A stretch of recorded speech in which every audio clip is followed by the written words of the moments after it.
Hello and welcome to another episode of Genealogy Quick Start. Of course, we have new quick starts for you today. I am so excited for these quick starts.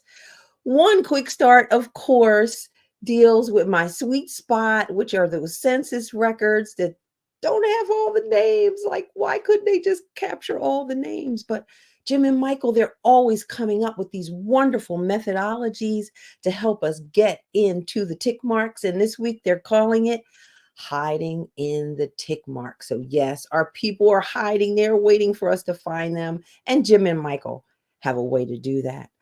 Also, DNA is just so explosive and amazing and confusing as heck. You know it is. You know it is. We all want to be DNA geniuses. But there's just parts of it. It's just like, okay, you lost me. You got me. You lost me. I don't know what's up. Today, we have a strategy from our special guest. I'm so excited that he was able to join us to share his strategy for helping you to understand DNA and how we get DNA and how it recombines this. I'm not going to use any big words, but he's going to use a unique strategy to help you to understand. So, hey, I see you guys coming in. Please, whether you are watching us live or are you watching us in replay, please tell us where you are. And if you have a genealogy group, you have to let us know because we love genealogy groups. You know who our favorite genealogy groups are. We're not going to talk about them today unless they show up here. And of course, we have a newsletter that we send out generally. I was a little slow on it this time, but please subscribe to our newsletter. We send them out to let you know what we are broadcasting every other Tuesday live at 8 p.m. Eastern. So I saw some talk in here. Michael's cousins are always here. Where are my cousins? Jim, you got cousins too, don't you? Where are your cousins? Michael's cousins are always showing up. And so Judy is here from Chicagoland, one of Genealogy Quick Starts wonderful sweet spots of viewers from Chicago Genealogical Society. And Dean Henry is here from AAGG in Philadelphia, as well as Aug's Family Quest Society, also in Philadelphia. As you can see, if there's a genealogy group to be had, Dean Henry is going to be there to help out. So, yes, let us know whether you're watching live or replay where you are in your genealogy group. So, let's bring on my favorites. These are like my favorite people of all time. You guys know these guys, they're my reason for being, right? Columnist and editor, James M. Beidler. How are you, Jim? That I've been elevated to one of Schmel's favorite people is just And genealogy tip of the day, Michael I'm going to John. have to get my pedestal out of the garage after that comment. And yeah. But I was her favorite before you were her favorite. So Uh-oh, here we go. age before beauty, as they say. So Age before beauty. Hello, we have a special guest alumni here, Jessica Trotter. Hello, and she's representing Lansing area African American Genealogy Society in Lansing, Michigan. We had so much fun with Jessica here. Check out her episode. She has one. So for some reason, like every single one of my layouts are like totally gone. I have no idea why, but guys, we have this DNA episode coming on today. Have you guys had any like fantastic finds or like your favorite DNA finds? You guys have been doing this for a while. So I wonder if there's been, one moment that was pretty special for you. well, probably my best find, I guess, was connecting to some of my Irish immigrant ancestor siblings that remained in Ireland. I was pretty sure they were siblings, but the DNA proved it was consistent with that. This is in a time period when there aren't a lot of Irish records, and so the DNA was very helpful because there were a lot of descendants of both these two men that tested, and we all matched at levels that were consistent with that sibling relationship. So I think that for me, that was the one thing that was really beneficial for me doing the DNA test. What you've got to remember is when you do the autosomal testing, there's a limit to how far you can go. Like the cousin who's in the chat, I doubt if we're not going to be a DNA match, because Mildred, I think for me, is a 5th or 6th great grandmother, so it's a little too far for that. But there's a lot of things you can discover with your DNA results. That's for sure. How about you? Any cool finds, Jim? Well, the most cool find for me was simply that the cousins that uh, showed up as matches were exactly in the right amounts of DNA to be those cousins. Because I honestly, as autosomal DNA took off, I kind of delayed doing it, thinking, well, what the heck if I'm not a Beidler? What have I been doing all this stuff wrong? Uh, but it turned out fine, and the only surprise then was when a descendant of an illegitimate son of my great great grandfather emailed me, and yeah, we had the right amount of DNA to support that conclusion too. So I realized that Henry William Beidler had sowed some wild oats in the early 1820s. So. And I will say Jim was a pioneer in this whole DNA stuff, and he helped me to be a pioneer as well. We were a part of the creating the database for who was it for, Jim? For Sorensen. For Sorensen, like the one that everybody tested against. We had to give, we went all the way. We gave blood, okay? We gave a little bit of blood. Giving saliva. We weren't spitting in tubes. We opened up a vein for genealogy, didn't we, Jim? Yes, we did. Seriously, we did. Okay, enough about DNA. We are going to get so deep into DNA during the second half of this show, but I'm really excited today to talk about the tick mark. So let's get into our very first quick start, which is called, sorry, Michael, it's going to be on your face, hiding in the tick marks. Michael is hiding in the title. I am hiding. So talk to us. What does hiding in the tick marks mean? Well, as anybody who's used pre-1850 U.S. Census records know, it only lists the heads of the household. The other members of any individual household are listed there in tally marks. They're counted, but they're not named individually. They're just, age ranges, how many in that age range and gender categories, and that's it. So you get a feel for how big the household is and the general age flow of the household, if you will. But the names of the dudes and dudettes that are there, they're not listed. And the thing is, the reality of it is we have to use what data we do have, and it's just the tick marks in those categories. Yeah, and we are also there are no relationships obviously given for these tick marks, so everything is implied, and the crux of this head start, I almost said. The crux of this quick start is that check what assumptions you're making.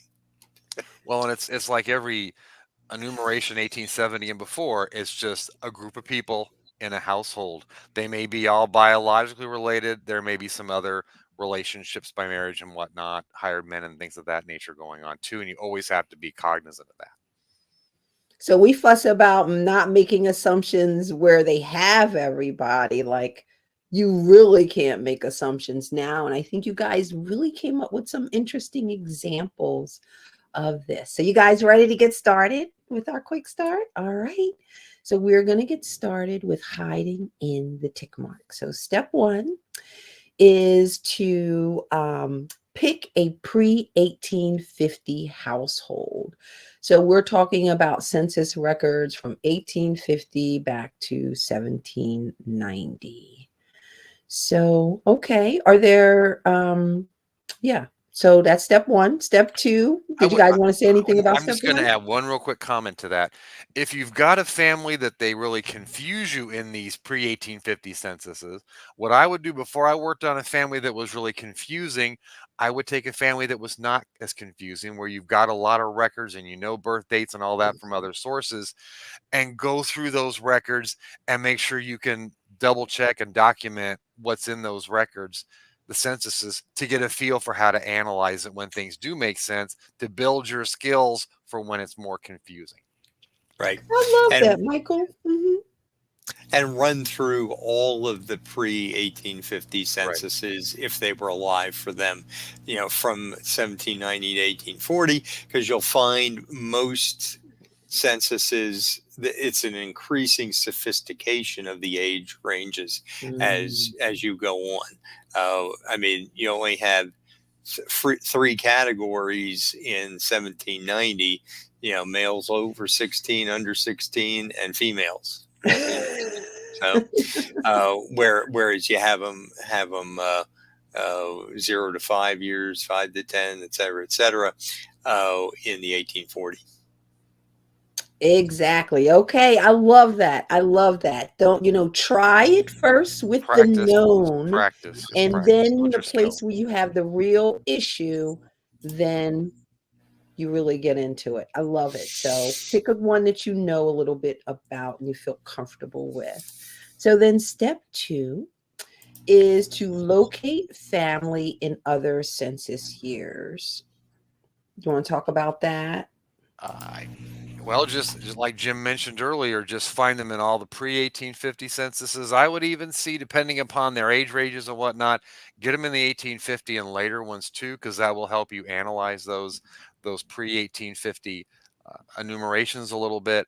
And part of what you're going to be doing is making certain that you actually do have the same household in those pre 1850 censuses, because you don't have the other names to hang on to like we would in 1850 and Right. afterwards. So make certain the ages, everybody ages consistently from one enumeration to the other, particularly if the head of household is John Smith or William Wilson, or a name that is very common. It makes it even more important that you are as certain as you can be that you're tracking the same dude in all those enumerations. And it's not going to be unusual for you to be one child off, because a child could have been essentially rented out to a neighbor or something Mm. like that. So don't worry. But if you're supposed to have 8 kids and there's only two in the household, or if you Mm. have only 2 kids in the household and there should be 8, then that's a red flag that Houston, we have a problem. Yeah, don't keep chasing up the wrong folks. All right. Step two. Now we're going to move on to step three, which is to compare family structures. What's a good way? Like, how do you do that besides kind of what we do in our head all the time? What's a good way to do that? Number one, I would write it out. Take that 18, and I would write out each one separately and then look at them together to try to compare and contrast them. But take that, for example, 1840 enumeration that maybe has 8 people or however many listed in it, males, females, and then say this person must have been born in this range of years. This person was born in that range of years. Do that for everybody in that 1840 census. And then for those other pre 1850s, do the same thing for those enumerations that you think are the same family. Do them Mhm. separately. Don't Yeah. look at them while you're all at the same time. Do each one separately, figure out their age ranges and whatnot, and then compare them together, because we're trying not to dirty the water or whatever you want to call it, so that we don't bring assumptions from 1840 into what we're looking at in 1830 or 1820. I love it. I love it. All right. So we're comparing the structures. Step four is to see if oldest person changes. Okay. Explain that one, please. Well, they should be aging. from one census to another. Now, as you'll see when we get to the examples, with those age ranges changing virtually every census. I think 18, 10, and 20 they didn't change, but that creates some confusion and some friction. Uh, and if they are on the borderline of one category or another, they may end up in the wrong one. But for the most part, you should be able to tag them, going aging at somewhat of a steady rate. And if they don't, then again, Houston, we have a problem. And you have such a good example that it's an assumption that people just automatically make, and it makes things confusing for the rest of the research. But yeah, you're gonna help everybody with that in your example. So step 5, after you check out the oldest person, see if they're changing, is to go ahead and document everything. Don't just keep it in your head and say, oh, I figured it out. And then like a year later, you're like trying to figure it out again. We don't do that. I don't do that. You don't do that, Michael or Jim. We only do this stuff one time. All right. I want to share your examples. Let's see. You guys have some good examples. There we go. I haven't done it this way in a while. Let's see. There we go. And what do we have here, Michael? This is an 1840 enumeration from Delaware County, Ohio, I believe, and it's Elam Blame Jr. is the name of the household, and there's I think a 60 to 70-year-old female and a 70 to 80-year-old male. Those are the oldest male and females in the household. Without going into a detailed analysis of this, they are not. That's not Elam Blame Jr. and Elam Blame Jr.'s wife. One clue is there's kind of a younger male and a younger female, and then some children under the age of, I think, probably 15 or something like that, if I'm looking at those right. So that's suggestive of grandpa and grandma are living in the household. Now, okay. On the surface, that doesn't mean grandpa is not the head of the household named over on the left. We don't know that. Grandpa could be the head of the household. There's other things about this family that I know, but also this is 1840. And in 1840, if we go to the next slide, there's a left-hand page and a right-hand page in these censuses, and you want to look at both pages because in this case, for 1840, they asked a question where they said, are there any Revolutionary War veterans, pensioners rather, living in the household? And so this one says Elam Blame. And it doesn't he's Elam Blaine Sr. It doesn't list him that way. There's some other work that was done as a part of this, but he's the 80-year-old. 80 years old. He's the oldest dude in the household. His wife is the oldest female, but they are not the head of the household. Elam Blame Jr., his son, is the individual who's the head of the household. So there's a couple reminders of this one. Always look at both those pages in these enumerations if they have 2 pages. And this is a case where grandma and grandpa are there, but they're not the head of the household. The son is the head of the household. But again, I was just going to say, look at the family structure to see, could this be a younger couple or a middle-aged couple and their children and a grandma or a grandpa, or maybe even an aunt or an uncle that are living with them. We don't always want to assume that older relative is grandma or grandpa. It could be somebody else. Auntie, it could be auntie and uncle. It could be. So keep those things in mind. And I just wanted to give a little quick tangent on those Revolutionary War pensioners. By this time, 1840, if they were in the Revolution, they were a pensioner. Basically all you had to prove was service. You didn't have to prove disability. You were old. You were assumed to be to be rough and ready. Yeah, I have a in the extended Dobb family that I'm going to have my examples from. There's a Dealman Dobb who is 80, and the kicker there is his much younger widow survived him. He died in 1849. She made it all the way till 1871, still collecting a $40 a year pension. Wow. Did you say 71? 1871. Yes, she was quite a bit younger than him. Yeah, that's what I was gonna kind of. Lucky fella, right? Lucky fella. They had 3 kids together, so. So Judy and I are both in like amazement of you two guys. Sorry, Jim. Aha. Learned something new. I didn't know there was second pages to the 1840 census. I'm going to have to go back and check. Me too, Judy. Judy, I am all over this, okay? I am all over this. This is fun because we're supposed to be learning about all our Rev War people. And this is a nice way to see those who were still around in 1840.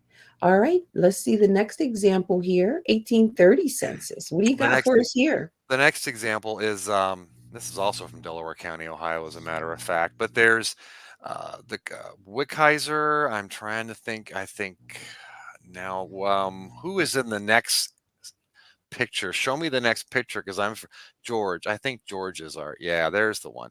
And I actually because they're all these are brothers and a grandpa or whatever listed here. If we go to the 1840 first, I'd like to go to that one first if we could for a hot second. And this, I typed up the age ranges there. We've got a male who's 60 to 70 and a female who are 50 to 60 is the oldest male and female in the household for this George.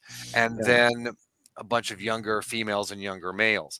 But when I went and looked at George in 1830, then there's the age, the column headings didn't show up, but it's a much younger couple. There's a small child, and then a 20 to 30-year-old female and a 20 to 30-year-old male in this household. But then in 1840, it's the same George. Well, I did the analysis. It is the same George. There's just one George. But the oldest female and male have aged significantly in 10 years. You don't age that much in 10 years. They're aging like 30 years in 10 years. And so what appears to have happened here, based on other records as well, his father and mother moved in with them between 1830 and 1840. He's still the head of the household there. So this is a good example where the family, you got to look at the family structure, and you might think originally, well, that's got to be a different George because everything is all wonky. It's not. Grandpa and grandma have both moved in George's household in 1840. So the children's structure is consistent with that. The older male and female age consistently from 30 to 40. It's just the addition of the older couple in the household there. That throws it off quite a bit. Yes. Yeah, we touched on this in a preview quick start. I know I call it a shadow census, where you're matching up like Michael's doing here with the list of the people and matching it up to the information that you know about the family. And then when, what he did was he filled in all the spaces, I bet, of George's family, and then look who's left over: male 60 to 70, female 50 to 60, and then that becomes your in-laws or grandpa and grandma moving in. The shadow census. I love it. What do we got here, Beidler? Okay, here we got 1800 from Bethel Township. It was then Dauphin County. Now it's Lebanon County. And we have Henry Dobb. And he's named as the head of the household. But again, if you put together the actual, I kind of got some red all over this. The top red here. The second oldest person, if we go over, is 26 to 45, and that's Henry. And then 45 plus is his father, John.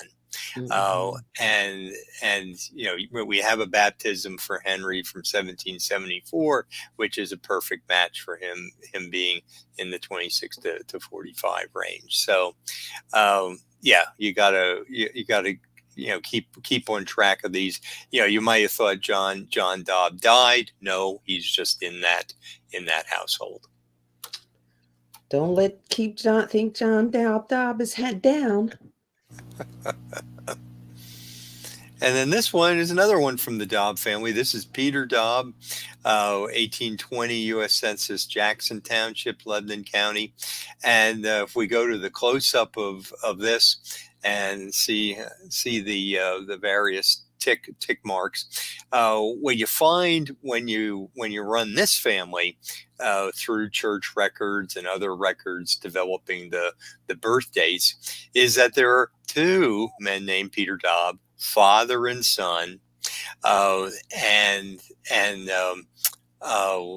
they each marry a woman named Magdalena, and they have kids from the early 1800s to 1850 between the two, and 1819 is actually the teeter-totter point, and they're both in the same household in 1820. So you can flip a coin on this one.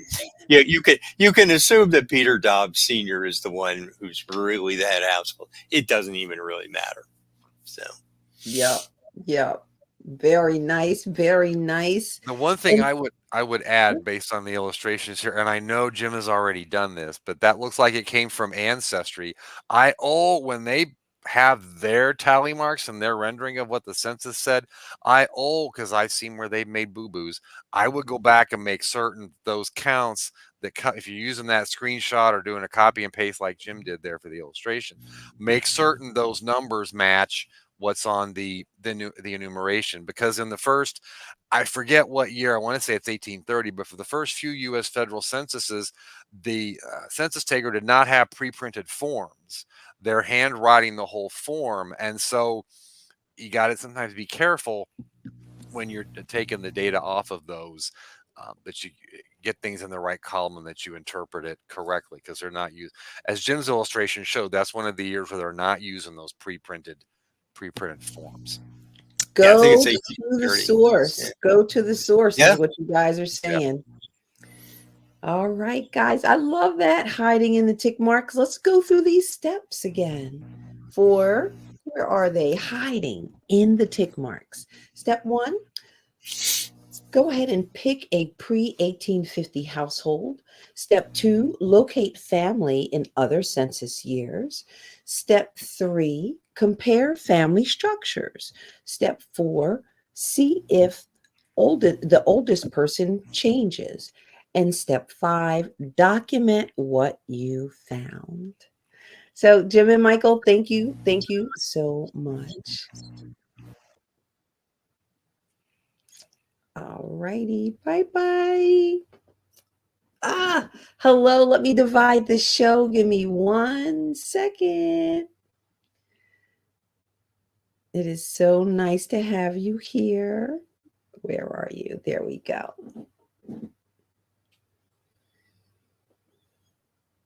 Okay, welcome to the second quick start. I've been dying to hear this. This is so exciting. I always look for ways to understand and share how to get into DNA, because it is so important. It's just as important as learning how to do anything else in genealogy. So let me, without further ado, bring on our special guest today. And I'm not even going to talk about, I was about to talk about him for a second, but let me just say, I am always so excited when I meet someone who is young and they are just on genealogy, like round. You know, when somebody, they say, oh, I'd like to learn about how you do genealogy. And then there's others that are like, help me, I need to know about genealogy. That's JaKobi. I'm going to bring on JaKobi Burton because he's going to tell us how he got hooked on genealogy, because he's hooked, I'm pretty sure. Hello, JaKobi, I didn't Hello. call you the wrong name yet, have I? No. And Okay. it's okay. I have a cousin with a J.A. in his name as well. And I think because I've been typing JaKobi a lot, I am doing It's better. helped. JaKobi, I got to tell you, when I first met you, I was just so excited because your eyes were just bright with genealogy love. And so I really want to know what got you started? What got you started, and when did you know that you had a hunger to do genealogy? Well, I'd say I got started back when I was younger. My dad was always into genealogy, especially after roots. He created a family tree just out of random sheets of paper. And I looked at that and I was just always thinking about where I came from and finding interest in that. And so moving forward, um, watching Roots myself, I wanted to know more and more about my ancestors. And then when the DNA portion became more readily available, then I really got hooked because DNA was able to um, introduce me to exactly how many different ethnicities I have inside of me. And basically, it kind of made me realize we're more connected to everyone than we ever thought possible. Yes, I love that. That is beautiful. Connection. Like I thought, like every time I have these things that, oh, this is going to make us all feel connected. No, it didn't happen the way I thought it was going to happen. But in a way, it has. We have allowed ourselves to expand the definition of what family is. But I'm Definitely. not going to digress because you have this amazing way to talk about DNA, which I'm still just, I just want to say I'm proud of you. Thank you for taking on this journey to help other people to come into the fold and enjoy DNA because it's so You're much fun, welcome. right? Could you imagine not It having is. It DNA? really It's is. crazy. Yeah, All right. I'm still enjoying the records too. There's the genealogical records, The but records are like the main thing, like the truth. But let's get started with your quick start that you are calling. I love your title, tuning into the DNA of your ancestors. So, just at a high level, without starting the quick start, what does that mean, tuning in to the DNA of your ancestors? Why is that such an appropriate title? it's just understanding how connected you are to your ancestors. Every bit of me comes from all of my ancestors that came before me, my father, my mother, my grandparents, great grandparents, everybody. And so by understanding the DNA and seeing where that DNA comes from, as far as different regions around the world, you can really tune into um, those ancestors of yours, especially when you're connecting to new people that you didn't know even existed. Didn't even know. I still have a sister that I haven't met yet. Our DNA has connected, but I continue to pray that one day we will meet. All right. I just think she's my dad's little special gift to me that I didn't know was there. Mm. Yes, that's a great All way to right. think of it. I'm trying. This is my new thing. Is that a good one that works? Hmm. You think Yeah. that'll work? Okay. That's my 2024 perspective. Thank you for co-signing. All right. Step one for tuning into the DNA of your ancestors is to think of your DNA as music. Hmm. So, okay, sing to me. Help me out. So when I was thinking about this concept, I just think about how music has evolved over time, but it always there's a history behind it. So how different music genres evolve over time, it always comes from somewhere in the past. And so I kind of think of my ancestors the same way. And so everybody is playing off of what's been already played before. And so you yourself, you're a musical composition of all these individual Wait, you notes and saying I'm not instruments. an original? Like everything in me is here because of me? Wait, what are you No, talking as about? No, I'm just kidding. Go you're ahead. Everyone definitely thinks that they original. are like the only thing, but go ahead. Yeah, so we are a composition. Okay. Correct. But so your individual composition is just those individual notes or instruments being played in a different way, in a different sequence. Okay. All right. So do you want me to go to a step or to a slide? To the next step or slide? You can go through all the steps. Okay. And so we're thinking of ourselves as DNA as music. Step 2 in your methodology. Oops, that is not step 2. Step 2 is to think of your grandparents as an album. Okay, what's an album? I'm just kidding. I know what. I'm surprised you know what an album is. Oh, I know what an JaKobi, album. what's an album? Vinyl album in particular. Big black disc made of vinyl. Um, well, I won't go into the details, but it has two sides to it. So when I envision music and you're playing music, um, you are made up of your grandparents' albums. There's a side A and a side B. And then those albums were then passed down to your parents. So your dad's parents has two albums from them or from his parents, and he passed those down to you. Your mom, same thing. And then it kind of forms together and you become a mixtape of all of these different albums and songs. You got me with the mixtape because, like, Gen X, I don't know if we think we created the mixtape, but once you said that, somebody said mixtape, I was like, oh, I'm in. I need to hear what he's talking about. Okay. So you think of your DNA as music, then you think of your grandparents as an album, and we're going to show some visuals. We have plenty of visuals. And then step 3 is to think of your chromosome as an interstate. Okay, help me here. So this is a deeper metaphor to help people understand what those individual chromosomes are, and how I envision them in my mind is an interstate, and it's just a long road. There's different lengths, so each of your chromosomes have a different length. The longest one is chromosome 1, and then along that chromosome, um, your parents are playing music, the albums from their parents, and they're recording a mixtape as they drive along. So going from west to east or left to right, that album or that mixtape is being created as you drive along the interstate. And when you get to the end of the interstate, the mixtape is completed. And that's us. That's us. Each of the chromosomes.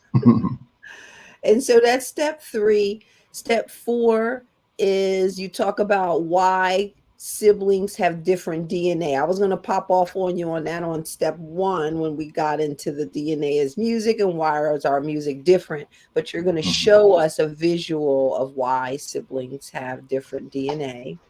Correct. And then step 5 is to, oh, did you want to explain it now before we show the visual? I could give just a brief overview. Essentially, when the mixtapes are created, you individually, you're still using the same source albums, but your parents are listening to different songs at different times on a different road trip. So that was my metaphor was listening to these albums along a road trip. So if you can So take your one road parents trip, might have been into Luther, when your brother was born, but then later they got into Keith Sweat, when you was born. So the mixtape is a little different for their groove. Exactly. All right. Okay. I think I'm getting this. All right. And step 5 is to use all of this, using how to use your DNA to find your cousin. So let's take a look at some of your slides. Here we go. All right. So this was back to step one where we're thinking of DNA as music. Correct.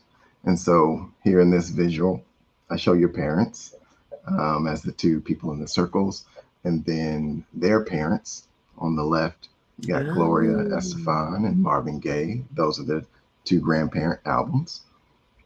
And then on the right, there's the Sugar Hill Gang and Amy Winehouse for the father and the mother of your mother. Okay. And then when you listen to all those albums together and record them, then that recording is you as a mixtape. Okay. So it's a blend of Gloria Estefan, Marvin, Sugar Hill, and Amy Winehouse all put together. Gotcha. Okay. So that's one slide. Let's go to the next one. Yeah, you can go to the next one. Oops. I hope it doesn't go here. twice. Okay. No, you're good. So here, did. Go back one. Sorry. Sorry. Give me 1 second. It's going to keep going. It's huge, and I'm thinking it's not moving, and it actually is. There's a delay. Yeah.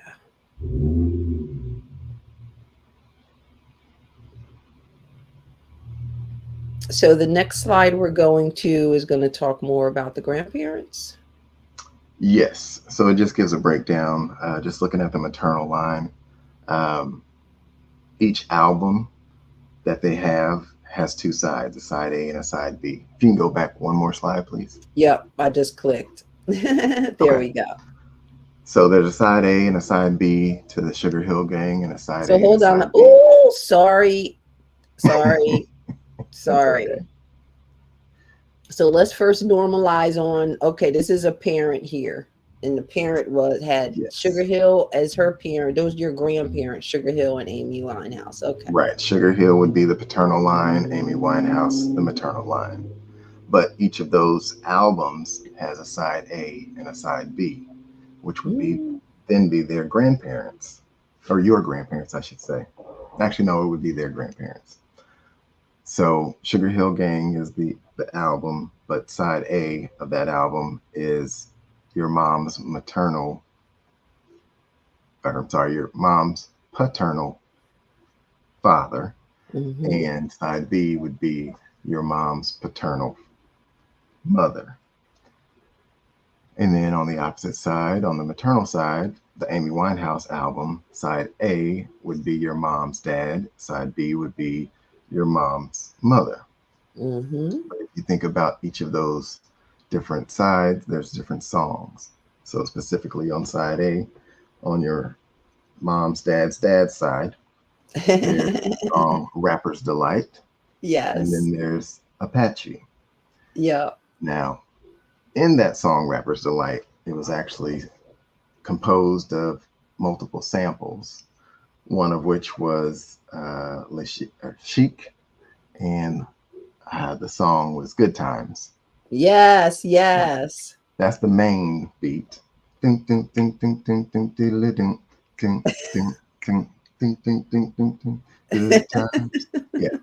Yes. So that's the main beat. But then at the beginning of Rapper's Delight, there's that doom, diddle doom, diddle doom.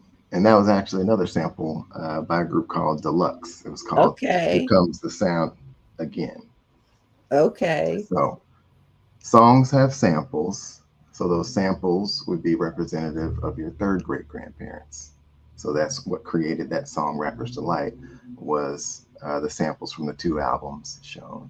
And then each of those samples samples have individual instruments that are played in them, like the bass guitar or the piano. You hear a lot of in Good Times. And then each of those instruments has individual notes that are played. And those individual notes would then be your fifth great grandparents and beyond. I am trying to get to the notes of my life, JaKobi. Yes. Yes, I love it. I love it. Thankfully, I had a good head start with my dad gathering a bunch of information. But definitely genealogical records and DNA for sure has got me further and further back to more individual notes. So you went through all of this, the notes. You went, yep, Yes. A and your So that was just an grandparent, overview. second, third, fourth, and fifth. The Mhm. individual notes. We trying to get to the piano and to the bass and to the notes. But first you got to know the song, right? And you got That's to know the right. sample before you can get to the notes, right? Mm-hmm. Love it. I just clicked to the next slide. Let's see how long that takes. Okay, so you talked Okay. about chromosomes. Don't get too Yes, deep on us. It's chromosome. late. I It's won't. late. Don't get too I deep. won't.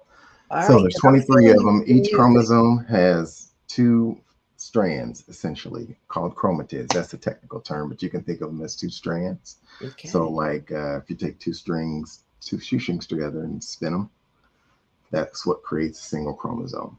Hmm. Or if you think of a spinning loom, or like strands of cotton or wool, it's all spun together into one string. So that string would be a chromosome.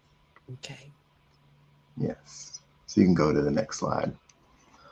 So on that chromosome, if we're still thinking about the chromosome being an interstate, your parents are driving down a 2-lane highway, and each of them in their own cars, they never cross that center line, but each of them is listening to an album of their parents.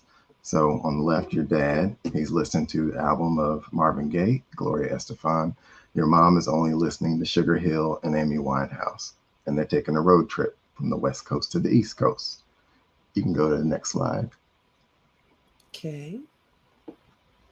So if you think of chromosomes as interstates, you start on the West Coast and go to the East Coast. So from Sacramento to Carson City, or Reno, I should say, where those thumbtacks are. Your dad is listening just to Marvin Gaye. Your mom is listening to Sugar Hill Gang. And then suddenly in Reno, somebody wants to switch and goes to Gloria Estefan. Your dad switches to Gloria Estefan, but your mom's still jamming on that Sugar Hill until they get to Salt Lake City. So each time they change the song, that's your DNA being recombined. Right. So you're switching from one grandparent to the other. And it's random. Okay. Mm-hmm. So you can go to the next slide. Hopefully it's coming. So recombination points, this is more technical, but the point where your DNA gets recombined, there's a switch from one grandparent to the other. So here, as you go along the Interstate I-80, we're switching from Gloria to Marvin. And at that point where it switches, there's a red dotted line. And so that would be a recombination point. And that's only on your father's chromosome strand. And then below your mom, she changes from Sugar Hill to Amy Winehouse. Anytime that song changes, then it's another recombination point. Okay. So, and it doesn't have to be, both strands don't have to change at the same time to have a recombination point, but they can. And basically, you're just saying this just happens randomly? Randomly. Okay. Random. It's just like you're, on a road trip, you're listening to music and you kind of get tired of one song, you switch to another one. And it could be in the middle of a song, it could be at the beginning of a song. So it's just random. So in this image, I show the chromosome strand. If you have a chromosome browser, then you can look at different segments of chromosomes. But essentially, I color coded the different albums so you can see the different grandparents on each chromosome strand. So it goes from blue to orange, blue to orange. It's only your dad's dad or your dad's mom for his strand, and same thing for your mom. It goes from purple to green. But the lengths of those segments are different because it's random.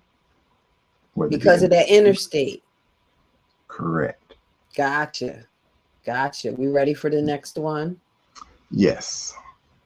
Okay. think it's moving. There we go. Mm-hmm. So this is just an overview, big overview. If you've seen terms like chromosome segments on like Ancestry, I have a screenshot there. On the right-hand side where it's circled, it mentions that there's 16 segments that you share with your DNA cousin. So it's saying that throughout all of 23 of your chromosomes, there's 16 segments to where you and that cousin matches. So the more segments that you match on, the closer the relation. The longer the segment that you have is also a more closer relation. So along that interstate, the chromosome segment would be roads that are connected between two cities.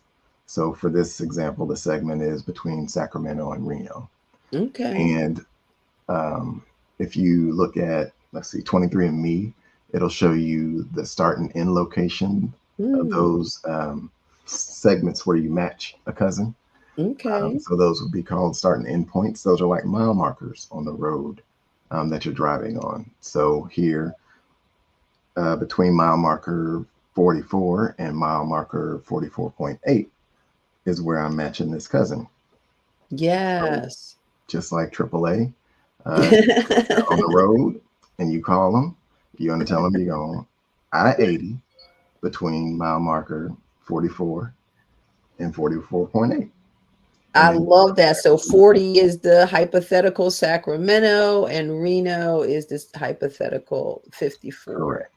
Love it. Love it. Love it. I just so those start and end points tell you exactly where on that chromosome that you match that person. So the reason why your sibling will be different is, like I said, DNA recombines randomly. Okay. So here's just a visual showing you how the orange and the blue are different for your cousin, or your sibling. So you still have the same source material, the same 4 albums, same 4 grandparents, but your parents are listening to the albums at different points. So you're listening to different songs at different times. And so that's why you and your sibling, even twins, won't have exactly the same DNA. Makes sense. Now, if you've ever been driving down the road and you come to a stop sign and you hear somebody, bumping that same tune that you're listening to, guess what? That's your cousin. That's your cousin. Right. So it's just a segment of road that you and the person match. You're listening to the same song at the same time, but with DNA, unless you have analysis tools, you don't really know exactly what song you're listening to and what road you're on, but it's playing at the same time. But you're connected because you can hear the same music. You can hear the same music. You just don't know the title of the song yet.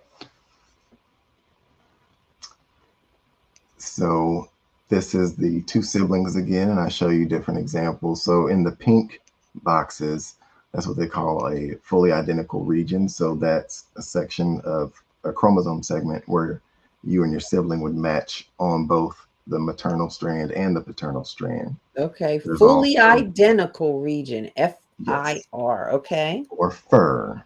FIR. 1 second. And so her is pronounced as half identical region.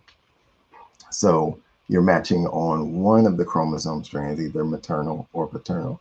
So where your arrow is right now, they're matching on the paternal line. So there's the orange for Marvin, but if you look at the maternal side, there's a green and purple. So that's where they would be different. So that's essentially where you're still siblings, but your sister got that Native American where you didn't. Yes. Or you have your dad's toes and your sister have your mom's toes, right? Right. Isn't that what's going on? So it's those individual segments on those maternal or paternal strands that connect you. Or have those. You make this very simple. Thank you. Keep it going. I try. Let's do this one. Is this your last So here, this is just a random unknown cousin, but it shows you where you and that cousin match.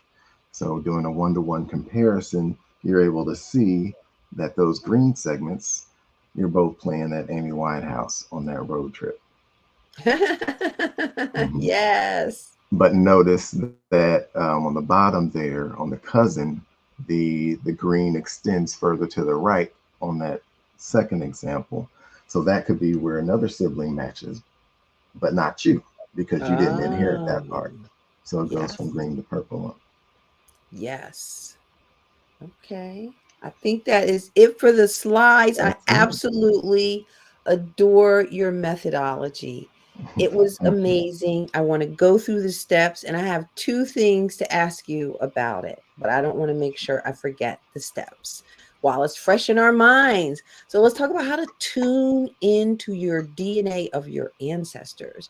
Step 1, think of your DNA as music. We all got to turn on like our favorite song and shake our booties tonight and think about ourselves as music. Step 2, think of your grandparents as an album. Step 3, think of your chromosomes as an interstate. Step 4, think about how siblings have different DNA. Step 5 is to use DNA to find cousins. So number 1, JaKobi, do you know how I learned that you even talked about this? How do you know I got You people not everywhere, know. right? You kind of You know I hinted got at people it. everywhere. I'm just kidding. I don't have anybody anywhere, really. But the person who told me about this is here today to just say, I'm ratting her out. Ari Ari ratted Yeah, you out. I think she was even in the midst of you might have gotten a slide 4, and she was like, Shabelle, oh my God, oh my God. Did she say oh my God like 5 times? Because it was wonderful. amazing. So you have supporters out there. I want to tell you that Dr. Debbie is here. So she might be contacting you to let you know whether or not she now understands DNA. But the fact Right. that she even came here to listen to you says that you are special. And let me Thank just you so tell much. you how Because I didn't send her a special. notification. I didn't do that, though. Let me just tell you how special you are to me.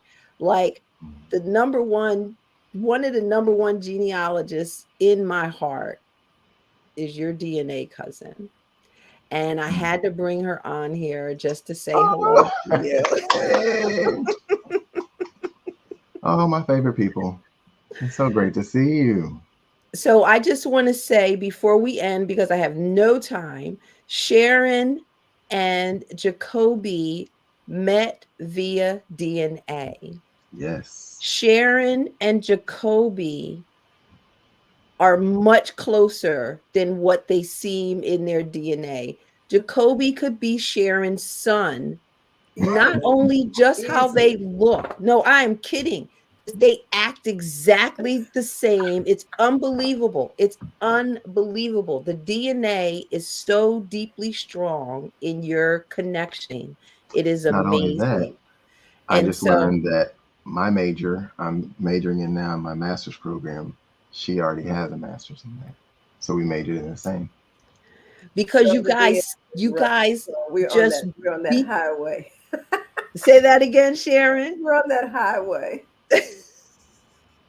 You guys have that same piece of interstate that drives you for education and just to be superior and think about things in a different way. I'm serious. You're beautiful people. Ari, thank you so much for coming on.